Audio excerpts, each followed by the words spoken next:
اللہ کے رسول صلی اللہ علیہ وسلم نے فرمایا کہ اللہ تبارک و تعالیٰ نے زمین اور آسمان کے بننے سے 1000 سال پہلے ان اللہ تبارک و تعالیٰ قرأ طٰہٰ و یاسین قبل ان یخلق السماوات والارض ب1000 عام، زمین اور آسمان کے بننے سے پہلے سورہ طٰہٰ اور سورہ یاسین کی تلاوت فرمائی۔ کب فرمائی؟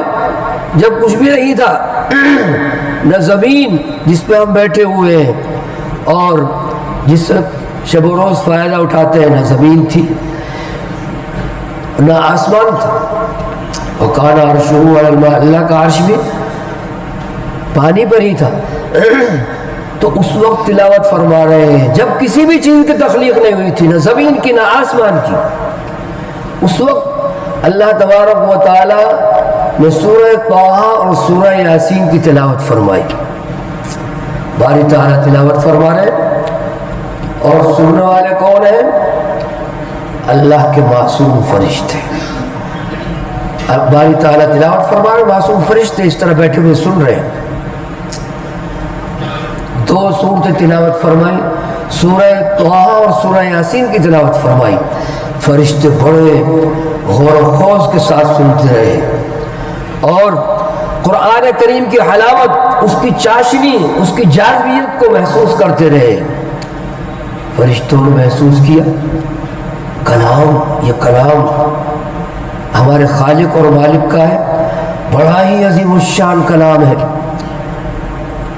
لیکن اس میں کہیں کسی کام کو کرنے کے لیے کہا جا رہا ہے، کسی کام سے منع کیا جا رہا ہے کہ اس کو مت کرو، اور کسی کام کے طریقہ بتایا جا رہا ہے، تو یہ ہمارے لیے تو ہے نہیں۔ فرشتوں نے کہا یہ ہمارے لیے تو ہے نہیں۔ تو فرشتوں نے جو قرآن کریم سن لیا، اس کی جاذبیت کو، اس کے اعجاز کو محسوس کیا، تو قرآن کریم کی فضیلت میں 3 جملے ارشاد فرمائے۔ میں نہ مقرر ہوں نہ میں تقریر کرنا چاہتا ہوں۔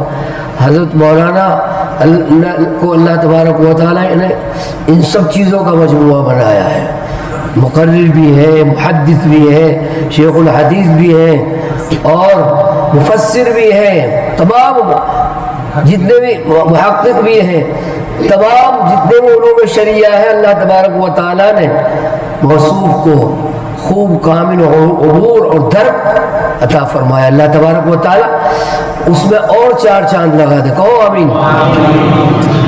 تو فرشتوں نے پہلی بات یہ کہی، طوبی لامتی ينزل هذا علیہا، یہ کلام مقدس، ایسا عظیم کلام کس امت کو دیا جائے گا، کس پر نازل کیا جائے گا؟ جس امت کو بھی دیا جائے گا وہ امت بڑی ہی خوش قسمت ہوگی، بڑی خوش نصیب ہوگی۔ یہ کب کہہ رہے ہیں میرے معظم، میرے محترموں؟ کب کہہ رہے ہیں فرشتے؟ جب کچھ بھی نہیں تھا، باری تعالیٰ تھے، فرشتے تھے، زمین و آسمان کچھ بھی نہیں۔ اور اس سے اندازہ لگائے کہ اللہ تبارک و تعالیٰ زمین و آسمان کی تخلیق سے پہلے قرآن کریم کی تلاوت فرما رہے ہیں۔ کتنی محبت ہے اللہ تبارک و تعالیٰ کو، باری تعالیٰ کو اپنے کلام سے، کہ کچھ بھی نہیں بنایا ابھی، صرف فرشتے ہیں اور باری تعالیٰ تلاوت فرما رہے ہیں، باری تعالیٰ تلاوت فرما رہے ہیں زمین اور آسمان کی تخلیق سے 1000 سال پہلے۔ اور معظم اور بھائیوں اور بزرگوں، حضرت مولانا سے آپ نے سنا ہوگا جنتیوں کی جو سب سے اہم خواہش ہوگی اور سب سے بڑی جو نعمت ہوگی جنت میں، وہ یہی ہوگی کہ اللہ تبارک و تعالی خود قرآن کریم سنائیں گے، سورہ الرحمن کی تلاوت فرمائیں گے۔ جب اہل جنت جنت میں چلے جائیں گے، اہل جہنم جہنم میں چلے جائیں گے، تو باری تعالیٰ اہل جنت کو مخاطب ہو کے فرمائیں گے کہ اے میرے بندو، جنت تم کو مل گئی، وَفِيهَا مَا تَشْتَهِي الْأَنفُسُ وَتَلَذُّ الْأَعْيُنُ وَأَنْتُمْ فِيهَا خَالِدُونَ، جنت کے اندر سب کچھ رکھا ہے میں نے، بتاؤ تمہاری اور کوئی بھی خواہش ہے؟ کوئی اور بھی خواہش ہے؟ تو علماء لکھتے ہیں کہ اہل جنت جو غیر عالم ہوں گے وہ یوں کہیں گے بھائی جنت میں تو سب کچھ ہے، اب کیا مانگے اللہ تعالیٰ سے ہم، بس سب کچھ ہے اس میں، تو جو بھی چیز ارادہ کریں ارادہ کرتے ہی وہ چیز حاضر ہو جاتی ہے، لمبی بات ہو جائے گی، سب کچھ ہے یہاں تو اب کیا مانگے؟ تو علماء کے پاس دوڑیں گے، جو اہل جنت علماء ہوں گے وہاں بھی ضرورت پڑے گی علماء کی، یہاں تو پڑتی ہے ہر قدم پر، اہل جنت جو ہے علماء کے پاس دوڑے جی کیا مانگے؟ اللہ تبارک و تعالیٰ یہ فرما رہے ہیں، ہمارے خالق اور مالک یہ فرما رہے ہیں اے اہل جنت تم کو اور کچھ بھی چاہیے تو بتاؤ، تو علماء فرمائیں گے بھائی اب اللہ تبارک و تعالیٰ کا دیدار مانگو، اللہ کے دیدار سے عظیم چیز کوئی نہیں ہے، اور پھر اللہ تبارک و تعالیٰ سے کہو کہ اللہ ہم دنیا میں تیرا کلام مقدس پڑھتے تھے اور آپ سنتے تھے، لیکن ہم چاہتے ہیں کہ آج ہم کو آپ اپنا کلام الہی اپنا کلام مقدس سناؤ، آپ پڑھیں اور ہم سنیں۔ حدیث شریف میں آتا ہے اللہ تبارک و تعالیٰ تمام اہل جنت کو اپنا دیدار کرائیں گے، وہ دیدار کیسا ہوگا کوئی بتا نہیں سکتا، لیسا کمثلہ شیء، اللہ تبارک و تعالیٰ ہم سب کو نعمت عطا فرمائے، اور پھر اللہ تبارک و تعالیٰ سورہ الرحمن کی تلاوت فرمائیں گے، اہل جنت کو قرآن کریم کی تلاوت سنائیں گے، سورہ رحمان جو قرآن کریم کی دلہن ہے اس کی تلاوت فرمائیں گے، اور اہل جنت سب مدہوش ہو جائیں گے، مدہوش ہو جائیں گے، اس سے بڑی نعمت جنت کے اندر کوئی نہیں ہوگی اللہ کے دیدار اور قرآن کریم کی تلاوت سے۔ بہر کے فرشتوں نے فرمایا طوبی لامتی ينزل هذا عليها، ایسی عظیم نعمت جس امت کو دی جائے گی وہ بڑی عظیم الشان ہوگی، بڑی عظیم المرتبت ہوگی، بڑے مقدر والی ہوگی، بڑے نصیب والی ہوگی۔ بزرگوں اور بھائیوں، قرآن مقدس کی دولت ملنے پر امت محمدیہ کو زمین و آسمان کے بننے سے پہلے کیا پیش فرما رہے ہیں؟ مبارکبادی پیش کر رہے ہیں کہ بڑے خوش ناز کر رہے ہیں ان کے اوپر، فخر کر رہے ہیں کیسی امت ہوگی وہ جس کو یہ کلام مقدس کی دولت دی جائے گی۔ دوسرا جملہ ارشاد فرمایا وَطُوبَى لِأَجْوَافٍ تَحْمِلُ هَذَا، اور ایسے سینے بھی بڑی مبارکبادی کے مستحق ہوں گے، بڑے خوش قسمت ہوں گے جو سینے اس کلام الہی کو اپنے اندر محفوظ کر لیں گے۔ حفاظ اکرام کے مقام پر اللہ کے معصوم فرشتے بھی ناز کر رہے ہیں، کیسے وہ لوگ ہوں گے کہ جو قرآن کریم قرآن مقدس کی دولت کو اپنے سینوں میں محفوظ کر لیں گے، کس قدر عظیم المرتبت ہوں گے وہ لوگ۔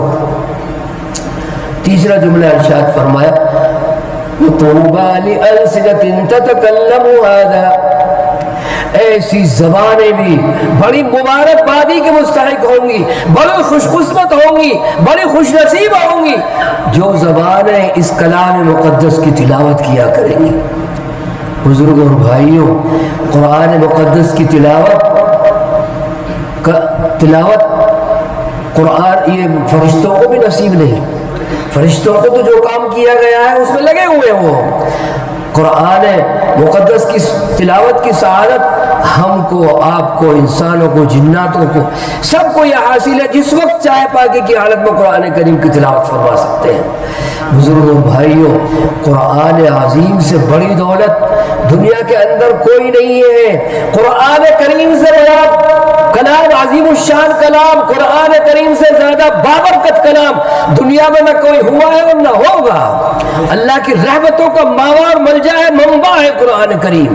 اس لیے بزرگوں بھائیوں اس کو پڑھیے، پڑھنے کی عادت ڈالیے، پڑھنے کا شوق پیدا کیجیے، اس کو اپنے بچوں سے اگر پڑھے ہوئے نہیں ہیں تو پڑھے ہوئے سے سنیے۔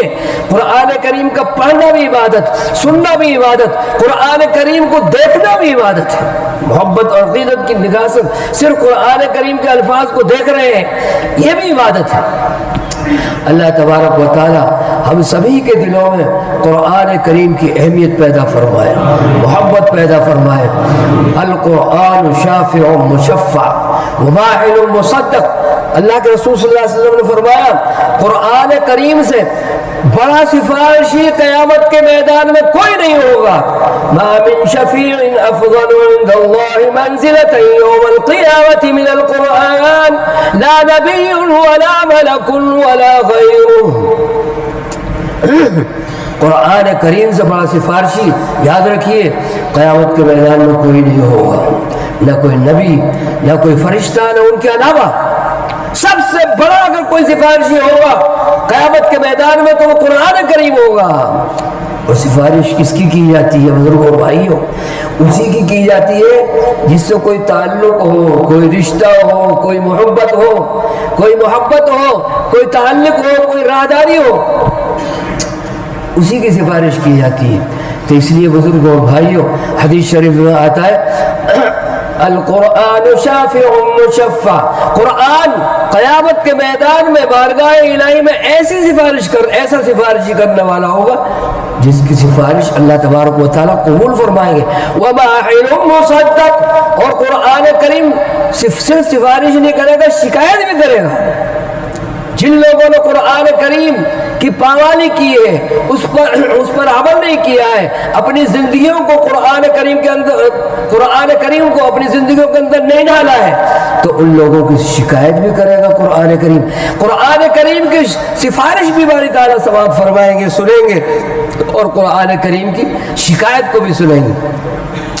من جعلہ امامہ، جس شخص نے دنیا کی زندگی میں قرآن کریم کو اپنے پیش نظر رکھا ہے، قرآن کریم کے مطابق اپنی زندگی کو بنایا ہے، اپنی تجارت کو، اپنی زراعت کو، اپنی کھیتی کو، اپنی بیاہ کو، شادی کو، رہن سہن کو، 24 گھنٹے کی زندگی کو قرآنی تعلیمات کے مطابق بنایا ہے، تو ان کے متعلق اللہ کے رسول صلی اللہ علیہ وسلم نے فرمایا من جعلہ امامہ قادہ الی الجنہ. جن لوگوں نے قرآن کریم کو پیش نظر رکھ کر زندگی گزاری ہے، قرآن کریم کے مطابق اپنی زندگی کو ڈھالا ہے، تو ان کو سب کو بھرے میدان میں سے، بھرے میدان حشر میں سے سب کو چھانٹے گا، بلائے گا آؤ فلاں، آؤ زید، آؤ عمر، آؤ بکر، آؤ ادھر آؤ میرے ساتھ آؤ. سب کو پہچانے گا قرآن کریم، سب کو پہچانے گا وہاں اپنے دوستوں کو.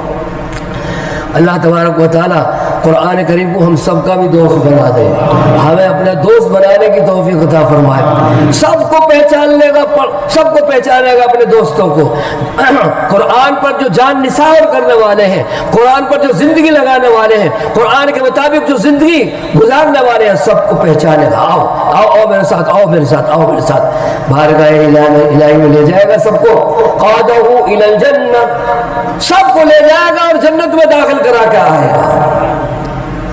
ومن جعلہ خلفہ ساقہ الی النار، جن لوگوں نے دنیا کی زندگی میں قرآن کریم کو پس پس ڈال دیا ہے، عمل نہیں کیا ہے، اپنی تجارت کو، زراعت کو، کھیتی کو، سب دنیا کے ہر شعبے کو، زندگی کے ہر شعبے کو قرآنی تعلیمات کے مطابق نہیں ڈھالا ہے، تو وہاں ان کو بھی پہچانے گا.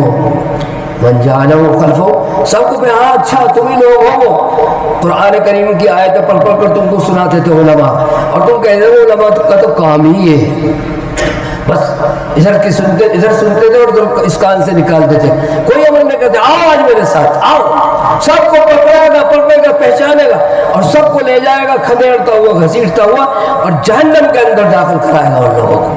اللہ تبارک و تعالی ہم سب کے لیے قرآن کریم کو اللہ تبارک و تعالی ہم سب کا سفارشی بنا دے، شکایت کرنے والا نہ بنائے، جنت میں لے جانے والا بنا دے، جہنم میں لے جانے والا نہ بنائے. اللہ تبارک و تعالی ہم سب کی یہاں حاضری کو قبول فرمائے، اور حضرت مولانا ریاض صاحب دامت برکاتہم سے خوب ہمیں فیض حاصل کرنے کی توفیق عطا فرمائے. بزرگوں اور بھائیوں، ایسے حضرات اگر چراغ لے کر آپ تلاش کریں ڈھونڈے نہیں ملتے، جن کو اللہ تبارک و تعالی نے خلوص اور للہیت کو کوٹ کر بھر رکھا ہے. پوری زندگی ہمارے سامنے آئینے کی طرح ہے. اللہ تبارک و تعالی نے خلوص بھی دیا ہے، للہیت بھی دی ہے، اور اللہ تبارک و تعالی نے درد بھی دیا ہے. در بھی دیا ہے، لوگوں کی رہنمائی کا جذبہ بھی دیا ہے، شوق بھی دیا ہے۔ اللہ تبارک و تعالی ہم سب کو قدردانی کی توفیق عطا فرمائے اور خوب خوب ہمیں استفادہ اور فیض حاصل کرنے کی توفیق عطا فرمائے۔ مولانا کو میرے لیے بڑی شرف کی بات ہے کہ اس نورانی اور مبارک مجلس میں حاضر ہوا، مجھے سعادت ہوئی یہاں حاضری کی۔ اللہ تبارک و تعالی مجھے بھی احب الصالحین ولست منہم لعل اللہ یرزقنی صلاحا، میں کوئی صالح نہیں ہوں لیکن صالح لوگوں کو میں پسند کرتا ہوں تاکہ اللہ تبارک و تعالی مجھے بھی صالح بنا دے۔